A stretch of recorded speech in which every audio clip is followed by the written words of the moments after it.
Conhecendo a vida de Jesus, que está em Marcos 10. Então Jesus saiu dali e foi para a região da Judéia e para o outro lado do Jordão. Novamente uma multidão veio a ele. Segundo o seu costume, ele a ensinava. Alguns fariseus aproximaram-se dele para pô-lo à prova e perguntou: é permitido ao homem divorciar-se de sua mulher? Então ele disse: o que Moisés lhe ordenou? Eles disseram: Moisés permitiu que o homem lhe desse uma certidão de divórcio e a mandasse embora. Respondeu Jesus: Moisés escreveu essa lei por causa da dureza de coração de vocês. Mas no princípio da criação, Deus os fez homem e mulher. Por esta razão, o homem deixará pai e mãe e se unirá à sua mulher, e os dois se tornarão uma só carne. Eles já não são dois, mas sim uma só carne. Portanto, o que Deus uniu, ninguém o separa. Quando estava em casa novamente, os discípulos interrogaram Jesus sobre o mesmo assunto. Ele respondeu: todo aquele que se divorciar de sua mulher e se casar com outra mulher estará cometendo adultério contra ela.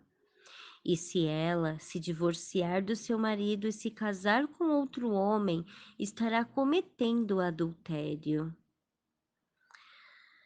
Alguns traziam crianças a Jesus para que ele tocasse nelas. Mas os discípulos os repreendiam. Quando Jesus viu isso, ficou indignado e lhes disse: deixem vir a mim as crianças, não as impeçam, pois o reino de Deus pertence aos que, semelhantes a elas, digo-lhes a verdade. Quem não receber o reino de Deus como uma criança, nunca entrará nele. Em seguida, tomou as crianças no braço, impôs-lhe as mãos e as abençoou. Quando Jesus ia saindo, um homem correu em direção e pôs-se de joelhos diante dele e lhe perguntou: bom mestre, que farei para herdar a vida eterna? Respondeu-lhe Jesus: porque você me chama bom? Ninguém é bom, a não ser que é Deus. Você conhece os mandamentos: não matarás, não adulterarás, não furtarás, não dará falso testemunho, não enganarás ninguém, honra teu pai e tua mãe. E ele declarou: mestre, a tudo isso tenho obedecido desde a minha adolescência. Jesus olhou para ele e o amou. Falta-lhe uma coisa, disse ele. Vai e venda tudo o que você possui e dê dinheiro aos pobres, e você terá um tesouro do céu. Depois venha e siga-me. Diante disso, ele ficou abatido e afastou-se triste, porque tinha muitas riquezas. Jesus olhou ao redor e disse aos seus discípulos: como é difícil os ricos entrarem no reino dos céus. Os discípulos ficaram admirados com essas palavras, mas Jesus repetiu: filhos, como é difícil entrar no reino de Deus. É mais fácil passar um camelo pelo fundo de uma agulha do que um rico entrar no reino de Deus.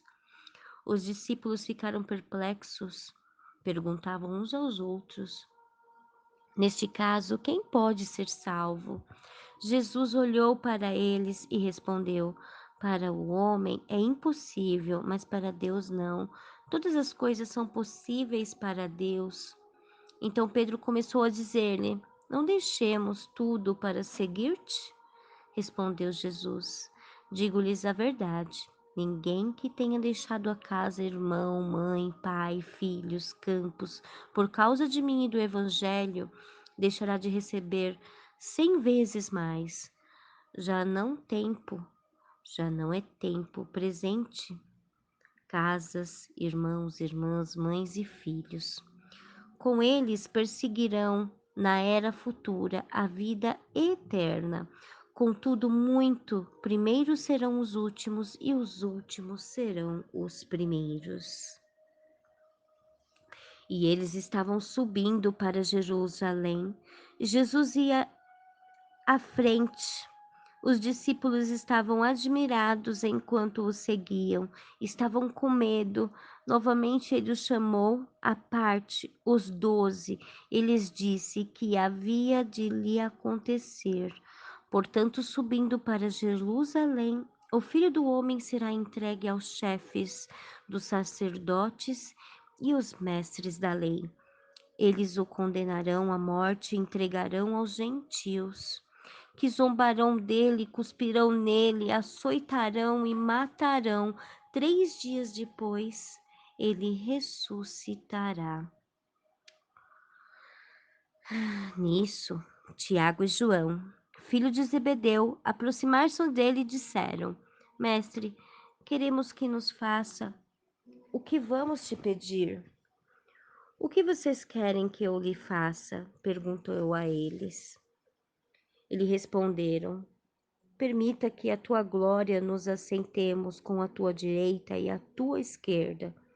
Disse-lhes Jesus: Vocês não sabem o que estão pedindo. Podem vocês beber o cálice que eu estou bebendo? Ou ser batizado com o batismo com que estou sendo batizado? Podemos, respondeu eles. Jesus lhe disse: Vocês beberão o cálice que estou bebendo e serão batizados com o batismo com que estou sendo batizado. Mas os assentar-se à minha direita ou à minha esquerda não cabe a mim conceder. Esses lugares pertencem àqueles para quem foram preparados. Quando os outros 10 vieram essas coisas, ficaram indignas com Tiago e João. Jesus os chamou e disse: Vocês sabem, aqueles que são considerados governantes das nações as dominam, e as pessoas importantes exercem poder sobre elas. Não será assim entre vocês? Ao contrário, quem quiser tornar-se importante entre vocês deverão ser servos. E quem quiser ser o primeiro deverá ser escravo de todos, pois nem mesmo o Filho do Homem veio para servir, mas para servir a todos em toda a sua vida, resgatando por minutos. Então, desta forma chegaram a Jericó. Quando Jesus e seus discípulos juntaram com uma grande multidão, estavam saindo da cidade, o filho de Timeu, Bartimeu, que era cego, estava sentado à beira do caminho pedindo esmola. Quando ouviu que era Jesus de Nazaré, começou a gritar: Jesus, filho de Davi, tende misericórdia de mim. Muitos o repreendiam para que ficasse quieto, mas ele gritava ainda mais: Filho de Davi, tenha misericórdia de mim. Jesus parou e disse: Chamem-no. E chamaram o cego. Ânimo, levanta-se, ele está chamando. Lançou a sua capa para o lado e pôs-se em pé e dirigiu-se a Jesus. O que você quer que eu lhe faça? Perguntou-lhe Jesus. O cego respondeu: Mestre, eu quero ver. Vá, disse Jesus. A sua fé o curou. Imediatamente ele recuperou a visão e seguiu Jesus por todo o seu caminho.